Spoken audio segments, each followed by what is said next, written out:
Bonjour à tous. Ce soir, Laurent Hayet et moi-même avons le plaisir de recevoir Gwenyne Tanguy, qui nous a fait l'amitié de faire un bel article dans Collapsus. Cet article s'intitule « Femmes, démographie, écoféminisme, 3 points de suspension. Quelle responsabilité des rapports de domination dans l'effondrement ?» Point d'interrogation. Et initialement, on était parti sur l'idée simplement de demander à Gwenyne, qui est conférencière sur ces questions-là, écologie, effondrement, transition, de nous parler de l'écoféminisme. On se demandait quelle est la place de l'écoféminisme. Et puis avec la réponse de Gwenyne, avec cette dimension qui en appelait d'autres, on s'est rendu compte que l'écoféminisme était une question à tiroir, littéralement. Donc Gwenyne en ouvre un certain nombre dans son article, peut-être un peu trop vite, mais c'était le jeu, on a limité le nombre de signes qu'elle avait pour s'exprimer. Donc on va prendre le temps aujourd'hui de questionner un peu mieux ces engagements, en commençant d'abord par voir ce qu'est l'écoféminisme au sens large, ensuite la façon dont Gwenyne travaille les différentes questions qu'elle aborde professionnellement, et puis nous parlerons du monde d'après, de ce qu'on peut en entrevoir. Donc on va commencer par cette question à tiroir. Qu'est-ce que l'écoféminisme et où est-ce qu'il nous entraîne une fois qu'on y rentre ? Alors, l'écoféminisme, c'est un mouvement un peu complexe qui est loin d'être binaire, en fait. Le point commun entre les différentes formes d'écoféminisme, c'est de questionner est-ce que la domination des humains sur la nature n'aurait pas quelque chose à voir avec la domination des hommes sur les femmes. Donc voilà, vraiment une remise en question des moyens de domination et de la façon de juger les choses de façon binaire. Pourquoi est-ce que ce qui est culturel serait plus valorisé que ce qui est naturel? Pourquoi est-ce que les hommes seraient jugés supérieurs aux femmes? Pourquoi ce qui est rationnel aurait plus de valeur que ce qui est émotionnel? Puisque finalement, c'est ça aussi qui nous rend humains. Et donc, d'une façon plus générale, toutes les formes de domination, et entre autres aussi les personnes racisées par rapport aux personnes blanches, etc. Donc ensuite, dans ces différents courants de l'écoféminisme, ce qui fait point commun, c'est donc la remise en cause des questions hiérarchiques. Ça remet en question aussi le capitalisme en lui-même. Et puis la marchandisation du vivant sous prétexte d'une soi-disant rationalité de cette question-là. Et moi, j'ai développé une question qui, pour moi, relève de l'écoféminisme, mais qui n'est pas forcément identifiée comme ça jusqu'à présent.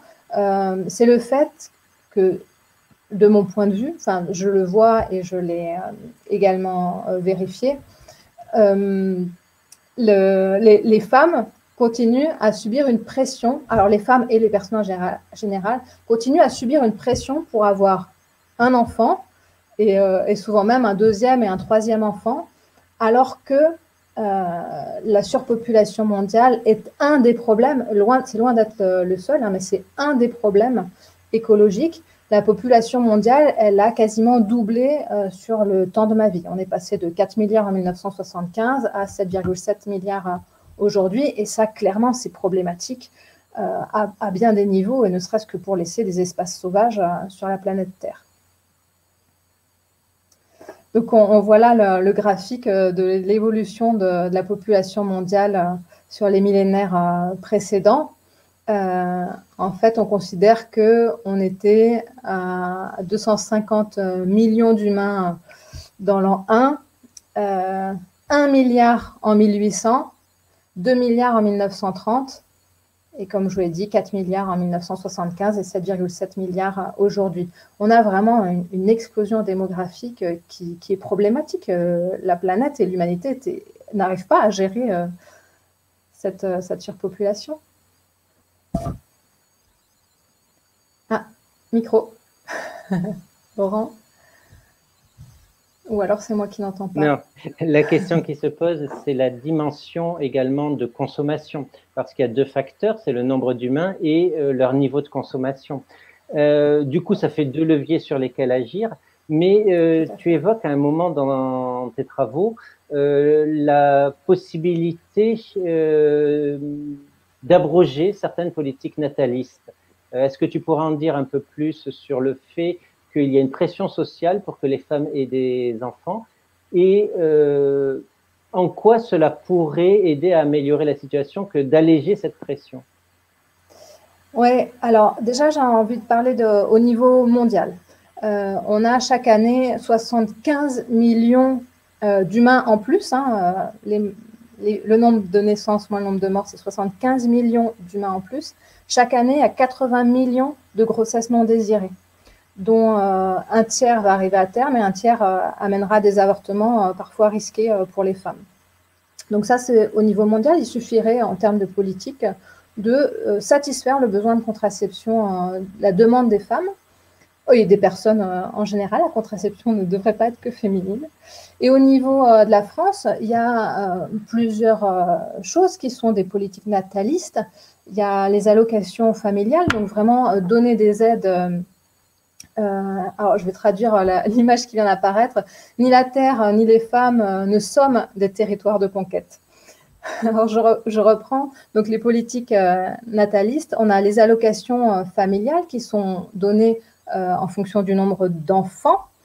Donc, pas d'allocation familiale pour 0 enfant, pas d'allocation familiale non plus pour 1 enfant, hein, parce que vraiment, c'est quantité négligeable. Il commence à y avoir des allocations familiales, je crois, de 211 € pour le 2e enfant. Et le 3e enfant, je crois, apporte 263 € de plus.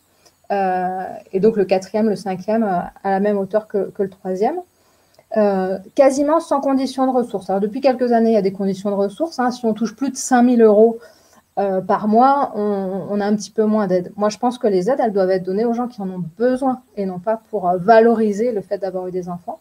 On a aussi, au niveau fiscal, un enfant représente une demi-part fiscale. Ça, c'est vrai pour le 1er, le 2e, le 4e, le 5e, etc. Mais le 3e enfant, qui est vraiment le Graal, hein, fait bénéficier d'une part fiscale entière. Et ces politiques de l'État, en fait, elles influencent un peu, il n'y a pas que ça, hein, on est dans une culture nataliste globale, mais c'est quand même un signe fort de la part de l'État qui dit à tout le monde, c'est très bien d'avoir des enfants, faites des enfants, vous rendez service à la société. Et en fait, la pression, elle est globale. Voilà, une jeune femme qui dit « je veux pas d'enfant », on lui répond oh, tu changeras d'avis et tu n'as pas peur de le regretter. Vous imaginez qu'on pose cette question-là à une femme enceinte et tu n'as pas peur de le regretter? Voilà, la pression, elle est vraiment partout. Hein. Moi, au niveau médical, j'ai vraiment subi aussi, voilà, je prévoyais un quart d'heure de marge à chaque rendez-vous parce qu'on m'expliquait que c'était vraiment bien d'avoir des enfants, quoi. Oui, j'ai une anecdote à ce sujet. Ma compagne, nous n'avons pas eu d'enfant, s'est vue dire par un gynéco que c'était dommage avec les hanches qu'elle avait qu'elle n'ait pas d'enfant. Donc c'est vrai qu'on a ce genre de dimension complètement surréaliste parfois. Voilà. Mais en même temps, je n'ai pas l'impression forcément que ça ait un impact si important. Alors, juste avant cette interview, on évoquait une étude qui était un peu controversée, mais qui disait qu'en fait, ne pas avoir d'enfant était la meilleure mesure écologique que l'on puisse avoir pour la planète. Ou du moins, c'est comme ça que ça a été présenté par les médias. Est-ce que tu souhaites réagir sur cette étude ? Ouais. Voilà, donc elle s'affiche. Merci Théo. Et Gwenine? Alors, les chercheurs qui ont fait cette méta-analyse, hein, ces personnes se sont basées sur plusieurs études faites dans le monde, et ça ne concerne que les pays développés. Hein. Donc, on compare les éco-gestes que l'on nous conseille. Il faut changer ses ampoules, il faut étendre son linge plutôt que d'utiliser le sèche-linge, il faut recycler, etc. Et on compare ça avec le fait d'avoir un enfant de moins. On voit que les éco-gestes permettent au maximum d'économiser 2,5 tonnes de CO2 par an, alors qu'avoir un enfant de moins permet d'économiser en quelque sorte 56 tonnes de CO2 par an. Alors, on peut revenir sur ce 56 tonnes, qui peut éventuellement être exagéré, en particulier en France, hein, puisque ça prend aussi en compte les États-Unis, le Canada, le Japon, beaucoup plus émetteurs que nous. En France, on considère qu'en moyenne, c'est 11 tonnes de CO2 par personne et par an, sachant que l'objectif pour ne pas dépasser 2 degrés de réchauffement climatique, ce serait 2 tonnes par personne. Et donc, on arrive à 56 tonnes parce qu'en fait, on ramène l'impact des enfants sur le temps de vie qui nous reste. Donc, voilà, je ne vais pas rentrer dans le détail. Moi, ce que j'ai vraiment envie de dire sur cette étude, c'est de rappeler l'objectif des chercheurs qui ont réalisé cette étude. Le titre de leur recherche était, je lis, hein, « L'éducation et les recommandations des gouvernements ne tiennent pas compte des mesures individuelles les plus efficaces. » En fait, ce que ces chercheurs cherchaient à critiquer, c'était que les mesures gouvernementales qui étaient proposées et ce qu'on met dans les manuels scolaires, ce sont des éco-gestes qui ont peu d'impact. Alors que les éco-gestes qui ont beaucoup d'impact, eux, sont toujours mis sous silence. Parce qu'en fait, ça consiste à consommer moins. Changer nos ampoules, c'est bien. Se passer d'une voiture, on n'en parle pas, il n'y en est pas question. Voilà. Et en fait, la question n'est pas du tout de faire des mesures individuelles vu l'état de la planète. L'objectif est vraiment, enfin l'attente est vraiment des mesures politiques fortes qui aient un véritable impact et que la communication aussi, elle soit juste, elle soit bien à la hauteur des enjeux et des gestes qui sont à faire. Encore un souci de micro. La consigne, c'est de couper le micro quand on n'est pas en ligne, et donc quand on y revient, il faut repenser à remettre le micro. Je vais faire l'objecteur et l'avocat du diable, étant un homme de 50 ans blanc, etc. Ça va, je vais être rentré dans le rôle. Avec deux questions. Alors d'abord, moi je suis pas très étonné que les propositions d'éco-gestes soient ceux qui n'aient pas d'impact, que ce soit par déni, par mensonge ou par oubli. On ne souhaite pas changer, enfin le système s'auto-préserve et ne va pas proposer des systèmes pour de lui-même changer. Enfin, ça n'aurait pas ça ne serait pas un système qui perdurerait. Donc ça, c'est pas très étonnant. Mais est-ce que les vieilles logiques, parce que pourquoi fallait faire des enfants en 1870, c'était pour reprendre une revanche sur l'Allemagne. Après 1914-1918, c'était pour repeupler la France etc. Donc on comprend bien la logique d'avoir des troupes. Et dans ce cas-là, d'ailleurs, c'est les hommes hein, qui y allaient. Donc on voit bien la logique de domination, de testostérone, je dirais, hein, les enjeux qui sont derrière. Il y a aussi cette logique de croissance. Une population qui croît consomme plus, une population qui décroît, comme le Japon, comme l'Allemagne, comme l'Italie, c'est une société qui se transforme avec des gens, des anciens, qui consomment mais moins, etc. Donc on voit bien qu'il y a le dogme de la croissance absolue, toujours sacrée, amène à devoir faire plus d'enfants. Mais ces contraintes-là de croissance de l'économie, ces contraintes de compétition entre les nations, et donc sous-jacente de regarder qui a la plus longue, je parle de la taille de la population, bien sûr, jouent toujours. Donc, comment répondre à ceux qui sont angoissés, je ne sais pas moi, d'un grand remplacement parce que la population européenne diminuerait alors que d'autres populations augmenteraient. Comment répondre aux gens qui disent oui, mais bon, les Russes, ils sont quand même plus nombreux que nous, etc. Qu'est-ce qu'on peut répondre à ça? Parce qu'elles existent encore, ces logiques. Franchement, c'est pas à moi de répondre à cette question-là. Pour moi, c'est un non-sujet. Hein. Je me sens tout simplement citoyenne du monde et que la population humaine dans un siècle soit noire, verte ou jaune m'importe bien peu. Pourvu qu'il reste des humains. L'enjeu, il est là aujourd'hui. Oui, on est sur ce point, on est d'accord. J'espérais une réponse plus.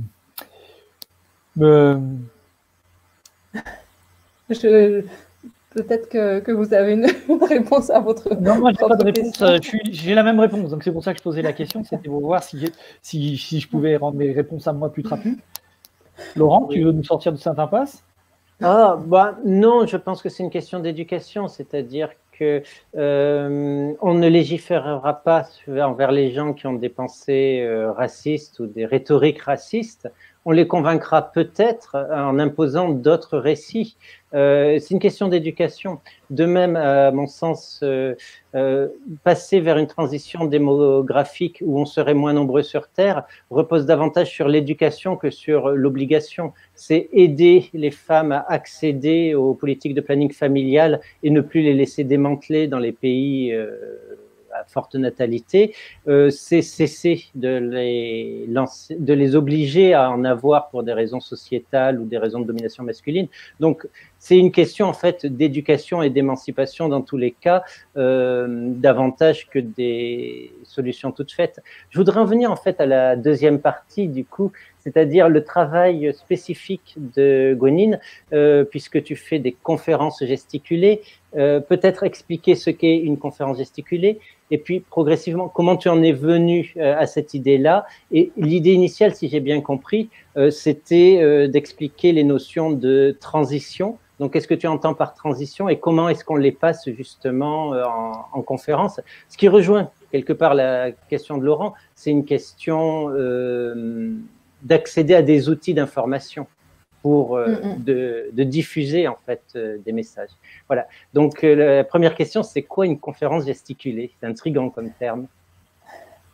Alors, on a l'habitude de définir la conférence gesticulée en disant que c'est un mélange de savoir chaud et de savoir froid. Le savoir froid, c'est le savoir théorique qu'on est tous capables d'aller trouver dans des livres et sur Internet à condition de savoir lire. Il n'y a pas besoin d'être bac+10 pour faire une conférence d'1h30. Quand on est passionné par un sujet, on sait trouver les éléments et avoir de quoi parler pendant 1h30. Et le savoir chaud, c'est notre expérience personnelle qui vient vraiment donner corps au sujet que l'on porte. C'est une chose de parler de statistiques de femmes battues, c'est une autre histoire que d'entendre comment une femme en arrive à se retrouver coincée et à pas réussir à partir. On peut avoir la même chose dans la souffrance au travail, qui est un thème aussi de conférence gesticulée. Moi, mon thème, c'était la question de l'effondrement. Et le fait de pouvoir mettre du savoir chaud, c'est-à-dire mon vécu sur cette question-là, en tant que militante écologiste, me permettait de mettre des émotions.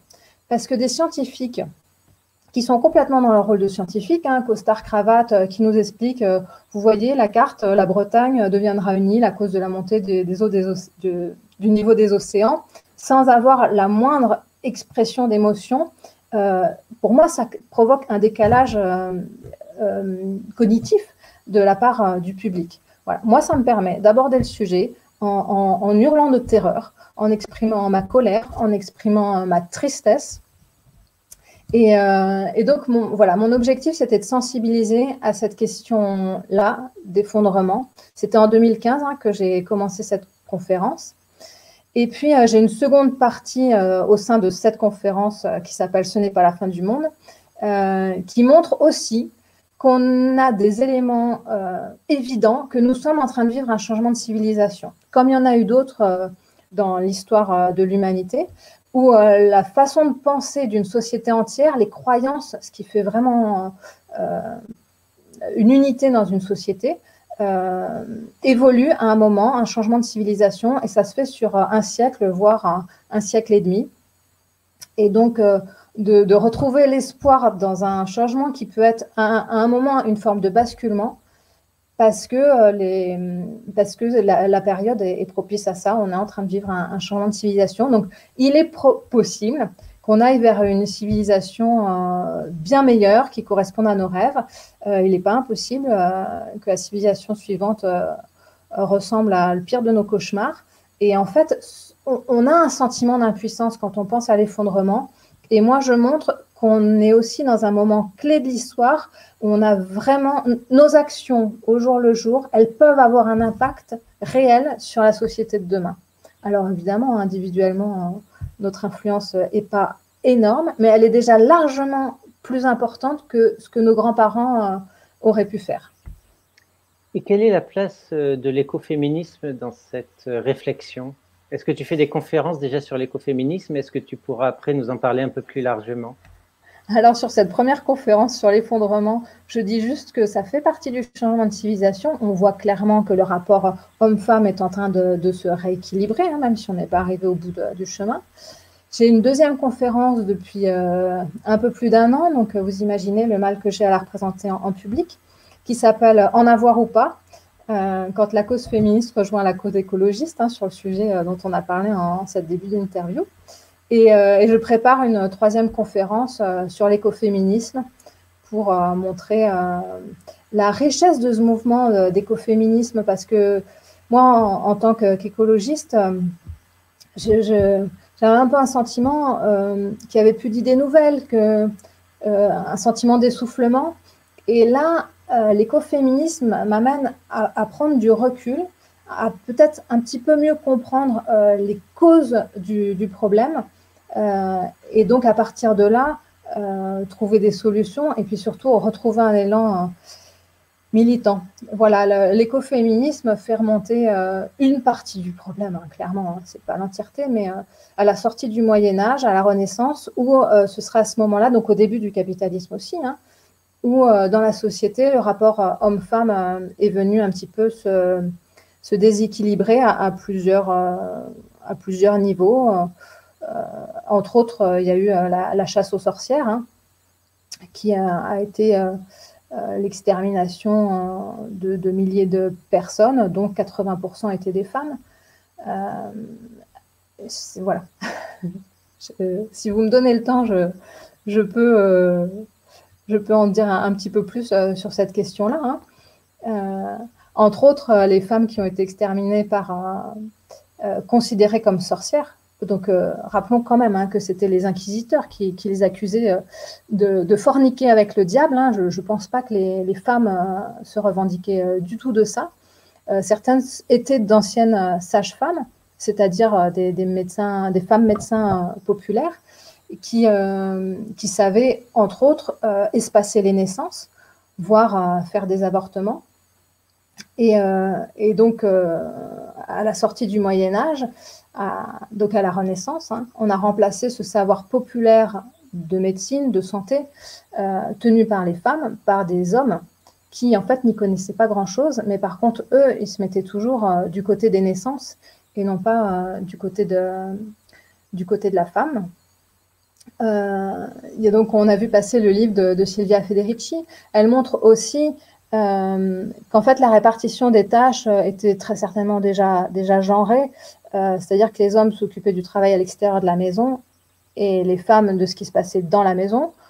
Ceci dit, il y a également, on voit la liste des métiers qui étaient accessibles aux femmes au Moyen-Âge, c'était quasiment la même chose que pour les hommes, donc en fait, il y avait un équilibre qui était là. Et en fait, à la fin du Moyen-Âge, il y a eu la peste noire, hein, ça fait écho avec l'actualité. Il y a eu entre 30 et 50% de la population européenne qui est morte de la peste. Et donc, il y avait un gros besoin de repeupler. Les seigneurs, hein, avaient besoin de repeupler. Et donc, ils se sont fait aider du clergé qui, au moment du Moyen-Âge, ne voyait pas d'inconvénient à ce qu'il y ait des moyens d'espacer les naissances, puisque, évidemment, des familles trop nombreuses mettaient les gens dans une extrême pauvreté. Et donc, c'est à partir de la Renaissance qu'il y a eu un rejet ferme et fort de la contraception. Je m'embrouille un petit peu, hein. Et puis également, donc voilà, que le travail fait par les hommes à l'extérieur de la maison, celui-ci, il a été rémunéré par les seigneurs. C'est à ce moment-là qu'on met ça en place. Parce que Je vais pas rentrer dans toutes les explications. Alors que le travail fait à la maison par les femmes, qui consistait à prendre soin de la santé des hommes, de les nourrir et puis également de produire de la main-d'œuvre, celui-ci, il n'a pas été rémunéré. Et donc, ça a mis aussi en opposition les hommes et les femmes au sein du couple, alors que l'unité était forte et les luttes sociales, elles se faisaient ensemble. Et elles étaient également pas mal portées par les femmes au Moyen-Âge. Donc voilà, la chasse aux sorcières est peut-être un moment fort où vraiment on a fait taire les femmes, on les a assignées aussi dans un rôle de reproductrice, et on a mis en opposition hommes et femmes au sein même de la classe dominée. Donc faire une classe dominée en plus de celle des pauvres. Alors, les origines sont très débattues. Hein. D'autres parlent aussi du droit romain contre le droit germain comme droit périphérique laissant plus de place aux femmes et qui aurait été plus majoritaire, coutumier durant le Moyen-Âge. Et puis, il y a d'autres théories aussi sur le contenu biblique des prescriptions et l'interprétation de la Bible au Moyen-Âge et au début des temps modernes, donc à la Renaissance. Mais je voudrais dériver plutôt que de rester sur une histoire où il y a beaucoup de débats, sur le moment contemporain, parce qu'aujourd'hui, finalement, dans l'écoféminisme, on parle aussi de sorcellerie. Mais qu'est-ce qu'on entend par sorcellerie? C'est une des choses qui surprend le plus, en fait, la première fois qu'on est face à ce mouvement, on entend dire qu'il y a des sorcières aujourd'hui. Donc, à quoi ça réfère exactement? Alors, je m'étais déjà un petit peu intéressée précédemment, et puis j'ai été faire 3 jours de rituel avec Starhawk. Starhawk, elle se revendique sorcière, et en même temps, en tant que militante écologiste, elle est vraiment au front de toutes les grosses manifestations. Et donc, moi, j'ai un esprit je suis attachée à la rationalité, et donc j'ai été voir ce qu'elle appelait des rituels. Et pour moi, on est plus de l'ordre du développement personnel. J'ai reconnu tout à fait des pratiques toutes simples que je pratique en Qigong et qui effectivement nous transforment de façon subtile, mais de façon réelle. Enfin, en tout cas, j'ai rien vu qui relevait de la magie. Hein. Elle-même le dit, hein, si par nos rituels, on arrivait vraiment à changer le monde, ça ferait longtemps que ça irait mieux.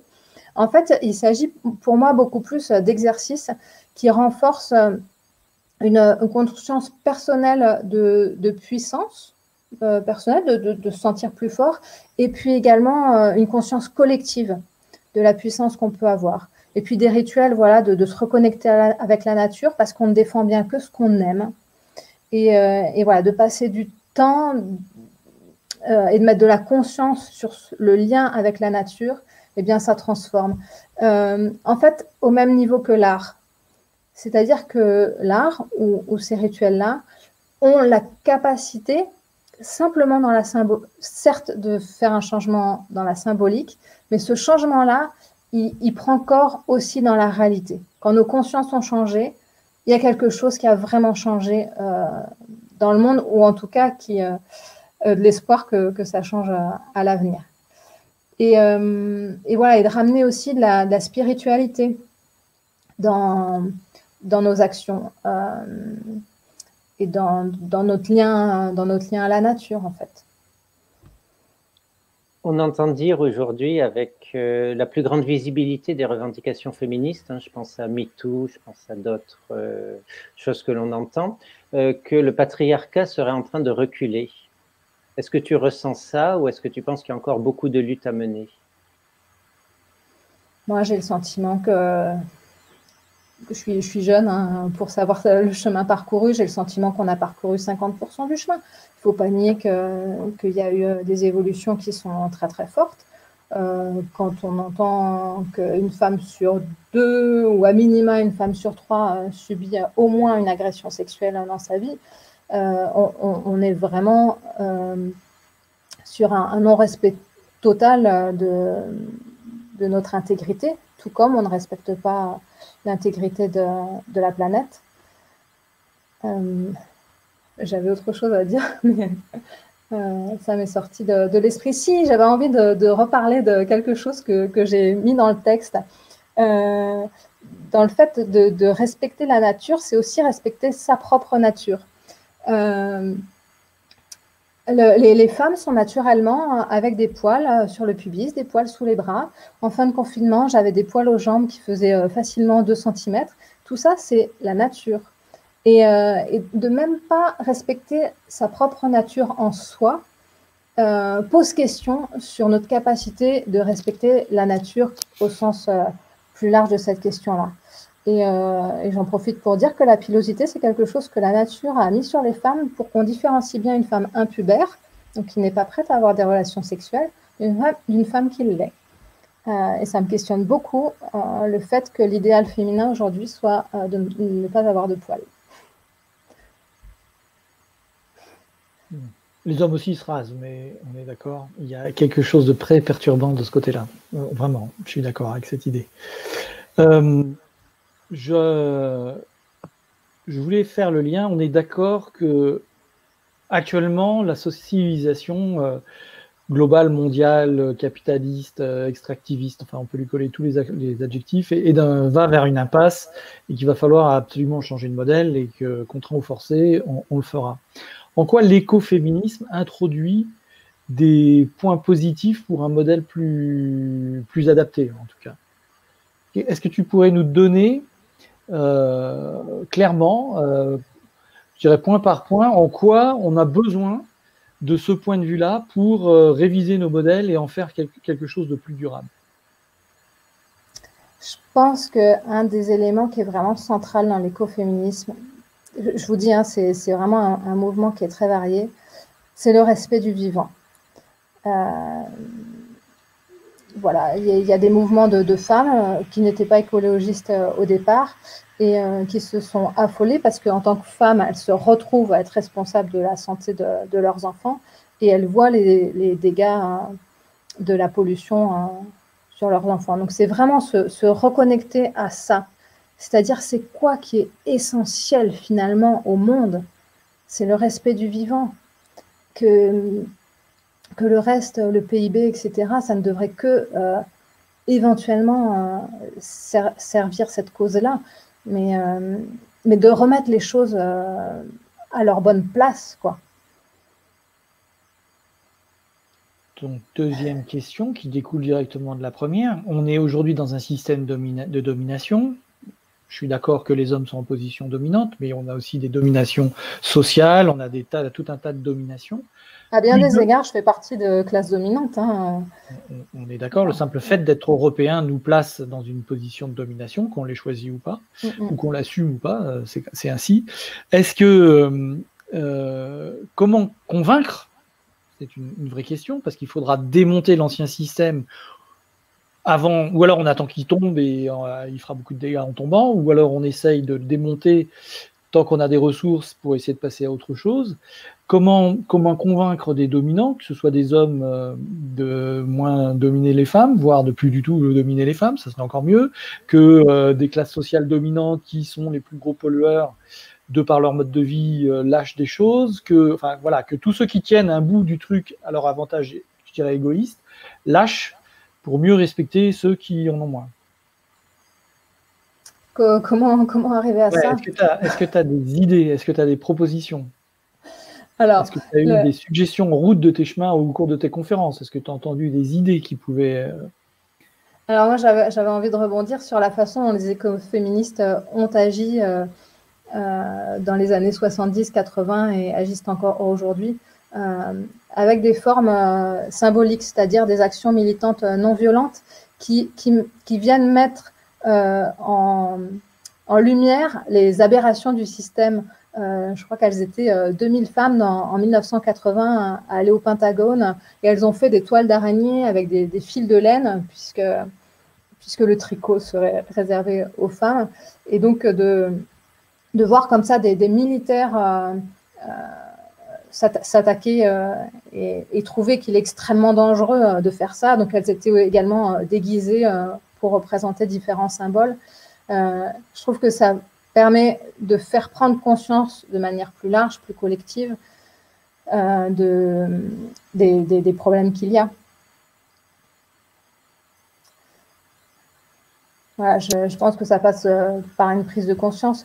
Il m'est revenu une réponse à la question précédente aussi. Qu'est-ce qui est central dans l'écoféminisme? C'est les émotions. De reprendre, de redonner de l'importance aux émotions. Et donc, ces petits jeux-là, enfin, ces jeux, c'est loin d'être des jeux, hein, parce qu'il y a du danger, hein, faire des actions non violentes. Elles amènent aussi un questionnement, une remise en question. Voilà. Je suis assez d'accord. On voit bien, par exemple, que dans les grandes entreprises, alors qu'on a des sujets qui sont hautement émotionnels, hein, je veux dire, la conquête d'un marché, c'est une conquête. Hein, donc, on fait appel à certaines valeurs et pas d'autres, mais en fait, on dit qu'on est rationnel et qu'on ne fait appel à aucune émotion, ce qui est complètement faux.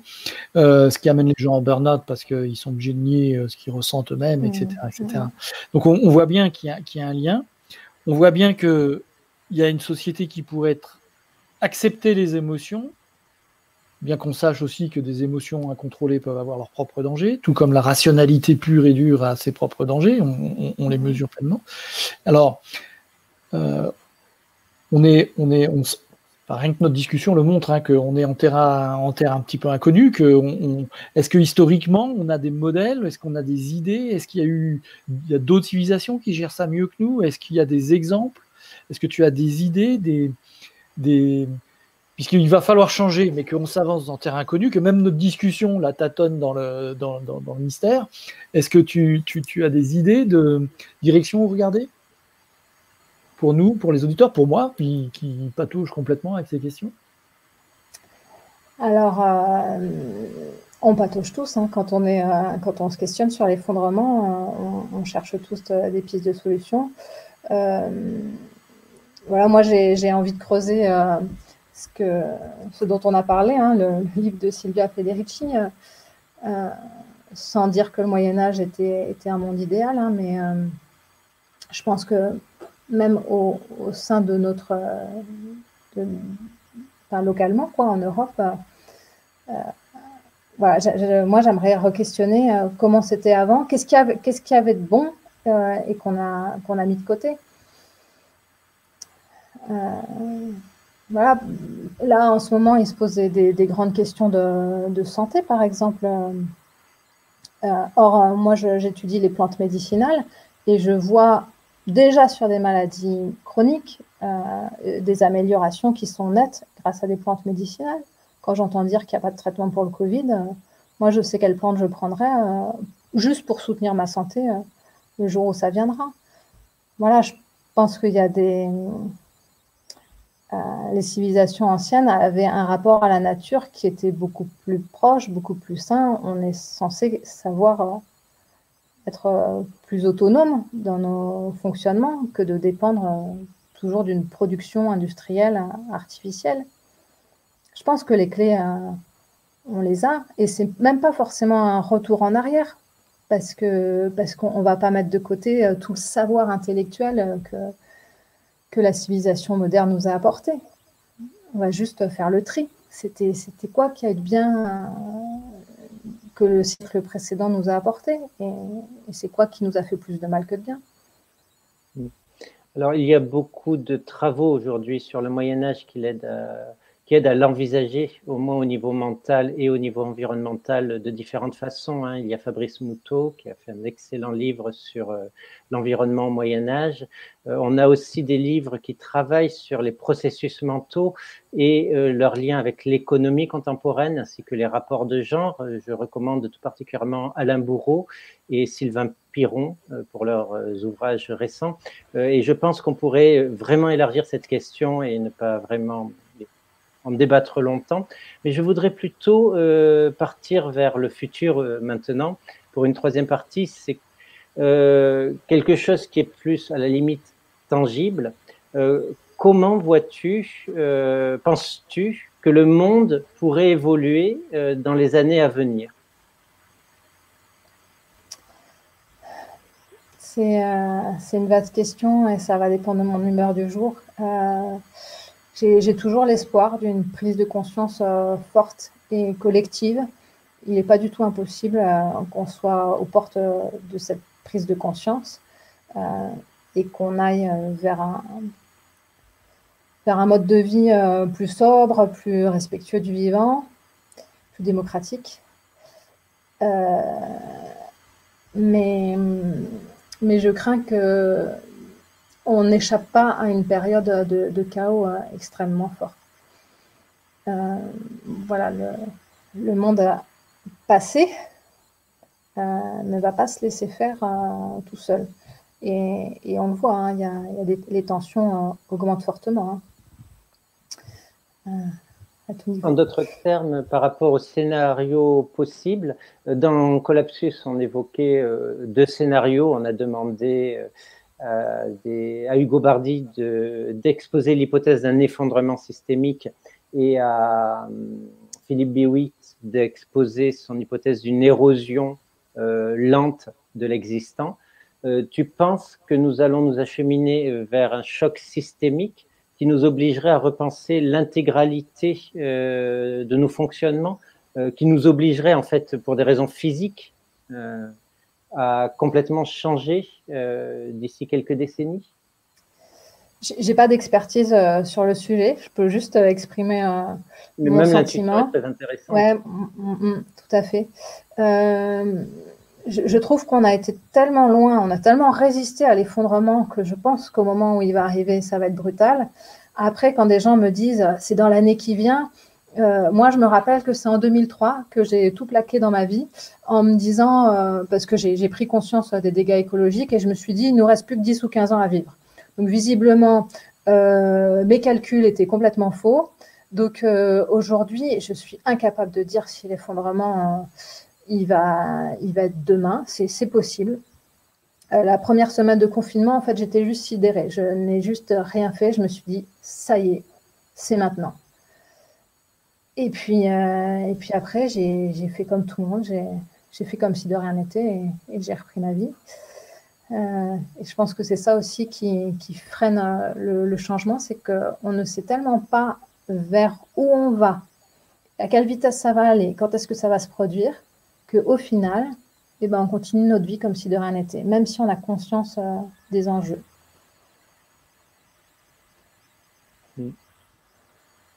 Dans l'hypothèse d'un effondrement, est-ce que tu penses qu'il subsistera de la solidarité entre communautés? Est-ce que tu penses qu'on peut refonder des communautés à échelle réduite ou peut-être même à plus grande échelle? Est-ce que toi, ta position, ce serait rester dans les villes parce qu'elles seront capables de capter des ressources ou fuir à la campagne pour essayer d'être en autonomie, en communauté autonome? Ça, c'est une grande question.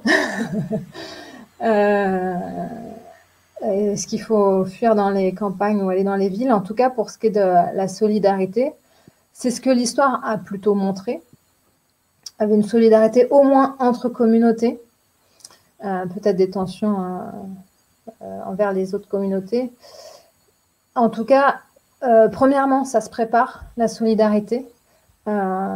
Et donc, pour ça, il faut créer des espaces de convivialité, de dialogue, de culture, ce qui nous est interdit depuis 9 mois quand même. Et ensuite, moi, par rapport à des gens qui disent qu'il faut se défendre, son potager et tout, moi, je n'ai même pas envie de le vivre. Voilà, vivre en défendant mon potager avec des armes à feu, voilà, j'ai vécu 40 ans, ce qui est déjà largement plus que la moyenne de vie des humains par le passé. Et voilà, quoi. Moi, cette vie les uns contre les autres, elle ne m'intéresse même pas. Donc, en dehors de la solidarité, point de salut. C'est une remarque très juste en même temps. Dire qu'à 40 ans, on a vécu plus que la moyenne des humains antérieurs.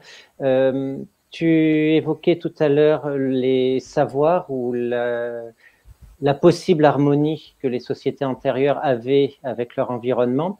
Il faut aussi se rappeler qu'effectivement, quand on fait des séries statistiques, on se rend compte que plus d'un enfant sur 2 mourait avant 5 ans, avant l'invention de la médecine moderne et de l'hygiénisme moderne.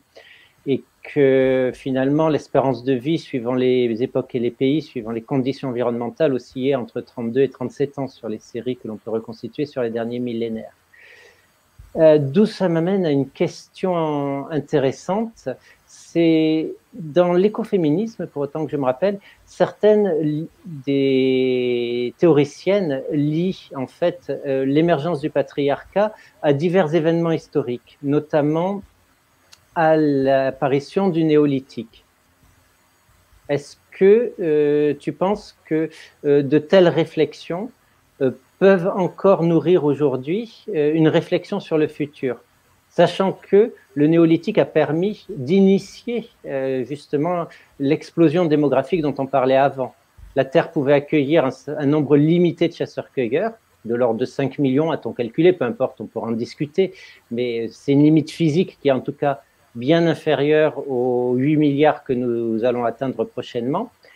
Donc, est-ce qu'on pourrait revenir, est-ce que le futur pourrait être un retour vers un passé plus harmonieux avec la nature, ou est-ce qu'il faut le réenvisager quand même avec des apports technologiques ou sociétaux post-néolithiques? Alors, je n'envisage pas un retour à une société du type paléolithique de chasseurs-cueilleurs, hein, loin de là.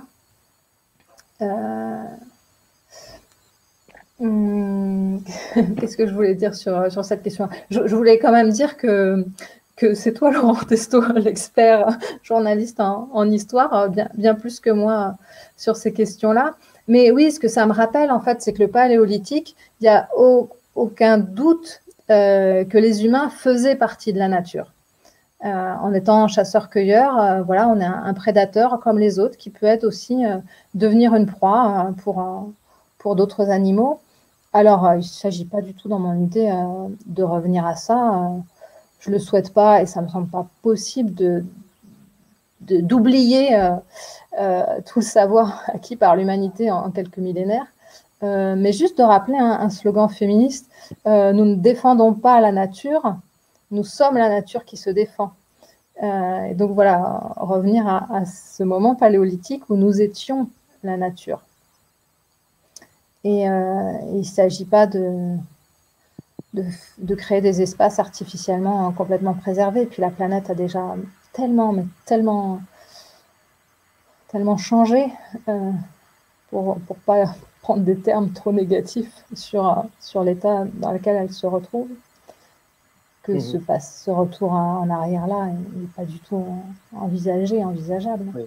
Ma question n'était pas un piège, c'est qu'en fait, que ce soit en histoire et singulièrement en histoire globale, c'est-à-dire une histoire qui s'intéresse aux évolutions de l'humanité sur le temps long, et en archéologie, il y a une surreprésentation, en tout cas pour les personnes qui diffusent leur savoir, une surreprésentation des hommes blancs et âgés dans cette discipline. Donc je trouvais intéressant d'avoir une autre réflexion. Il y a quelques chercheuses, c'est pas pour minimiser, en archéologie, on a Marilène Patou-Matisse, il y en a Claudine Cohen, etc., qui travaillent sur la place de la femme dans la préhistoire. Mais malgré tout, on a relativement peu de choses et souvent une façon très cloisonné de raconter la même histoire. C'est-à-dire que, à t'écouter, je ne reconnais pas l'histoire, mais je reconnais que l'histoire que j'ai étudiée a été écrite par des hommes. C'est aussi pour ça que je trouve intéressant, de mon point de vue, qui voudrait pratiquer la transdisciplinarité, d'essayer d'associer des récits féminins et des récits masculins du passé. C'est peut-être aussi une façon d'envisager un avenir ensemble. Ce serait que chacun soit plus à l'écoute en fait des récits faits de part et d'autre. Et en même temps, je reconnais que la position de subordination qu'ont beaucoup de femmes dans l'espace public et l'espace académique ne rend pas l'élaboration d'une telle histoire si facile. Donc, ceci pour dire donc l'avenir sera multifacette, mais qu'il faudra aussi effectivement apprendre à travailler une science plus large, y compris d'un point de vue genré. Oui, quand on cherche à, à avancer, à faire preuve d'intelligence collective, il s'agit d'écouter le point de vue de l'autre. Je pense que l'histoire est loin d'être une science exacte et, et que le résultat se retrouve sûrement entre les deux. Voilà. Mais de là à remettre en question le travail des historiennes femmes en disant que leur point de vue n'est pas objectif, c'est un petit peu rude, je trouve, pour ces historiennes-là. J'ai une question de boomer, mais parce que je n'essaye de ne pas être un boomer, hein, soyons clairs. Est-ce qu'on ne peut pas imaginer un futur, au contraire, où les dominations sont renforcées, où les classes sociales supérieures, ne voulant pas perdre leurs avantages, ferment le débat, envoient la police dans la rue pour éviter le dialogue, la discussion, la contestation? Un scénario hypothétique, hein, pas du tout réaliste, et où on retournerait en arrière, on renforcerait le pouvoir des hommes sur les femmes. On a vu la Servante rouge. Enfin, il y a des scénarios dystopiques qui se passent dans un futur effondré où les femmes sont des ventres, etc. Et où, donc ça, c'est ma question. Est-ce qu'on ne peut pas imaginer ça? Bon, de facto, je l'ai fait, donc ça doit être possible. Mais quasiment 50% de la population terrestre humaine, les femmes, ont tout intérêt à miser sur autre chose que le renforcement des vieilles tendances et à passer à autre chose.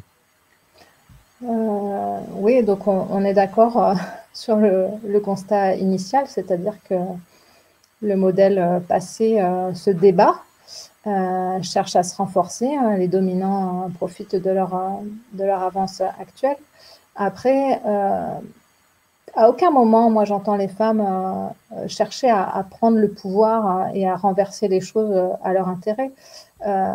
C'est toujours une recherche d'équilibre. Peut-être que c'est d'ailleurs pour ça qu'on avance si lentement. Si on était plus radical, mais c'est pas du tout l'intention. En fait, un des messages des écoféministes, c'est de dire nous ne cherchons pas à prendre le pouvoir, nous cherchons à retirer le type de pouvoir de ceux qui sont actuellement au pouvoir. Et voilà, le problème, c'est qu'actuellement, ils sont au pouvoir et que les méthodes que nous tenons à appliquer sont des méthodes en cohérence avec l'objectif final que nous recherchons. Donc, du respect de l'autre. Respecter celui qui ne vous respecte pas, c'est difficile. Et oui, mais voilà, d'être en accord avec ce qu'on pense et ce qu'on prône, c'est la moindre des choses. Oui, encore une fois, je suis d'accord. Je pense qu'on va pouvoir conclure parce que oui, très d'accord. Alors, oui, je voulais juste éclaircir ma position. Je ne suis absolument pas contre les recherches féminines. Je pense qu'elles sont fondamentales. Je regrette que l'anthropologie ou l'histoire n'aient pas encore fait leur révolution éthologique, je dirais. J'aime bien citer l'histoire des chimpanzés. Hein. Les premiers hommes qui ont étudié les chimpanzés à l'état sauvage et ont vu des sociétés guerrières avec des mâles dominants. Ensuite, ils ont formé une génération d'éthologues femmes. Certaines sont très connues aujourd'hui, qui, elles, on peut observer justement des jeux politiques et le rôle des femelles structurant justement ces sociétés chimpanzés, faisant et défaisant les chefs par des jeux d'alliance, etc. Donc un autre regard qui effectivement a réformé complètement cette discipline et a amené in fine à nourrir les débats sur l'intelligence animale et à se rendre compte que le propre de l'homme, ou plus exactement de l'humain, c'était pas aussi évident que l'on avait dans notre propre regard. Il y a une dimension en revanche parfois très mystique dans certains travaux que j'ai pu consulter. Donc c'est juste que j'essaye de concilier ce mouvement très compliqué qu'est l'écoféminisme, parce que Gwenine, dans ton article, toi-même, tu dis que les sources de l'écoféminisme il y a relativement peu de livres savants, structurés, mais plutôt des happenings. Il y a des choses qui jouent sur l'émotion. Il y a des discours, voilà. Et parfois, c'est une œuvre déroutante qui ne s'applique pas forcément au canon du savoir scientifique tel qu'on le connaît. C'est aussi pour ça que je trouve très intéressant de faire irruption avec cette matière-là qui ne se laisse pas cataloguer facilement.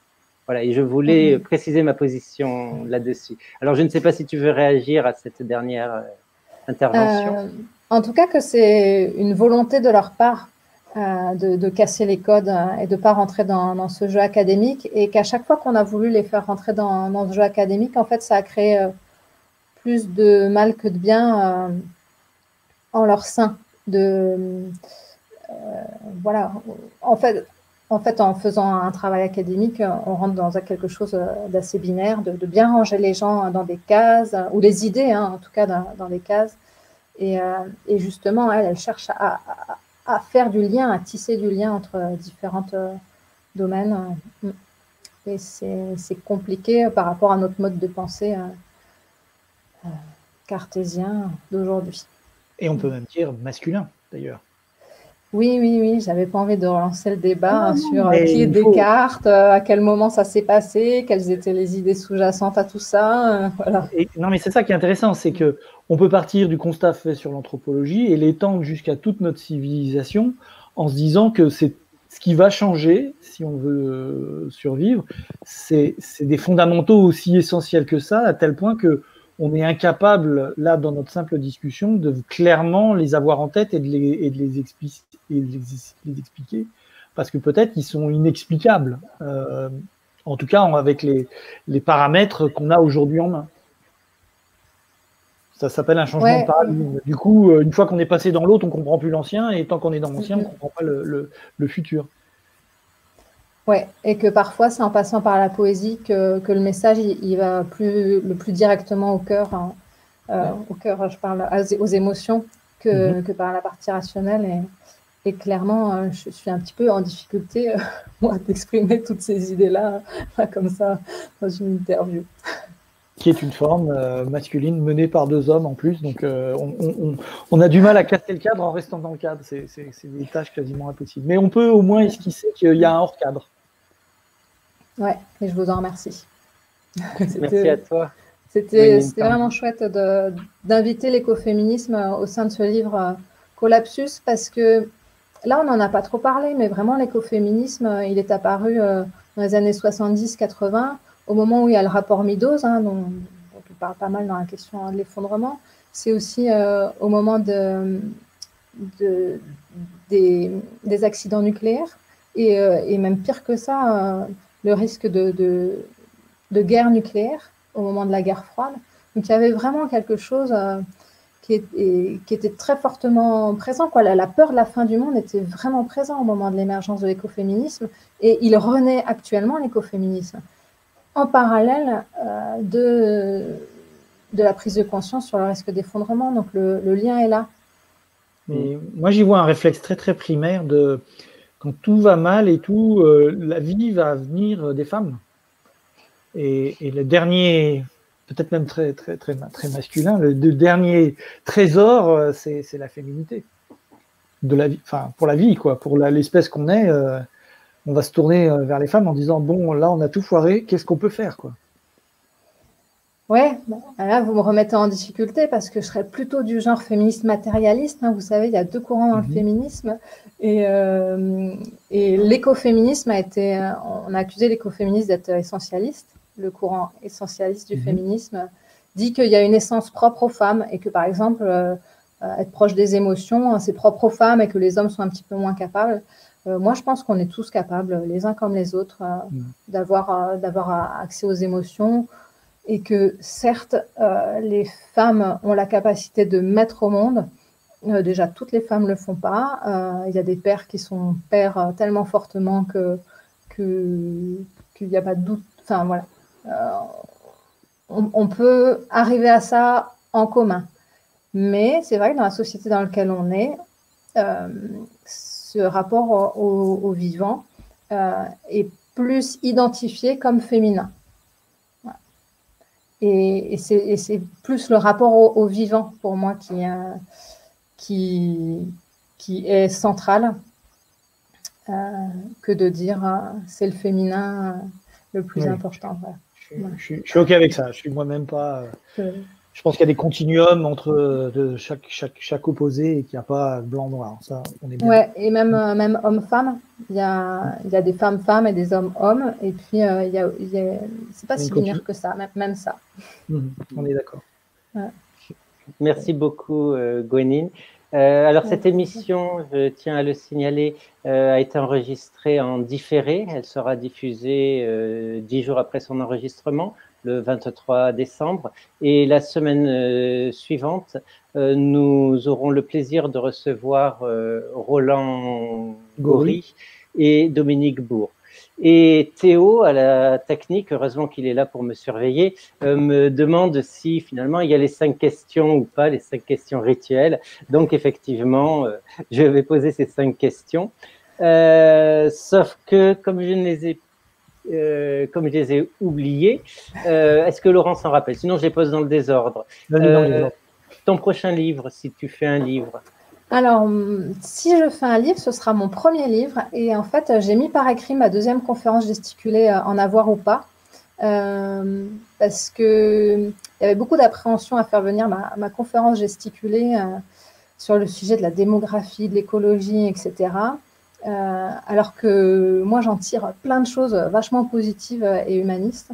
Donc voilà, j'en ai fait un écrit et je suis à la recherche d'un éditeur ou d'une éditrice. Si quelqu'un est intéressé. Message lancé. Voilà. Ta pire inquiétude? Ma pire inquiétude,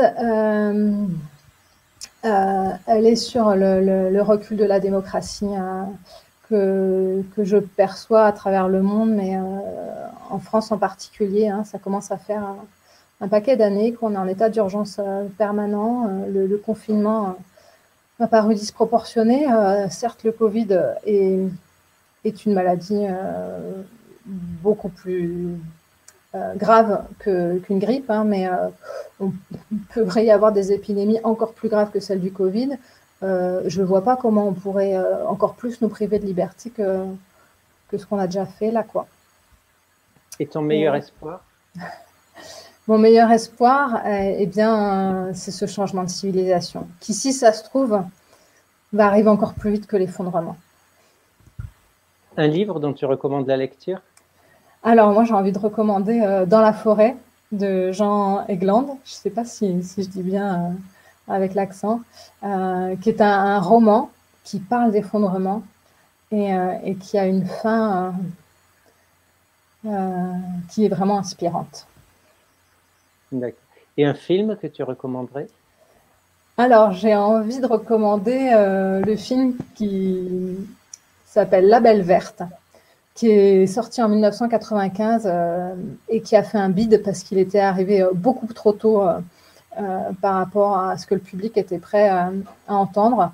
Moi, je l'ai revu 10 ans plus tard et j'ai vu qu'il m'avait vraiment marqué, qu'il offre une idée d'un avenir, même si on est sur de la science-fiction, on peut critiquer son manque de sérieux, etc. N'empêche que dans mon cœur, voilà, il m'a donné de l'espoir. D'accord. Merci beaucoup, Gwenine. Et puis, j'invite également ceux qui sont intéressés pour suivre tes travaux à aller voir ton site. Est-ce que tu peux rappeler l'adresse du site? Oui, alors c'est en fait en cherchant sur un moteur de recherche avec mon nom et mon prénom, on tombe dessus. Donc mon prénom c'est Gwenine, G-W-E-2-N-Y-N, et mon nom de famille c'est Tanguy, T-A-N-G-U-Y. Et donc mon site s'appelle gwenintanguy.jimdofree.fr parce que je passe par Jimdo. Merci et à bientôt. Merci à vous. Au revoir. Merci beaucoup. À bientôt.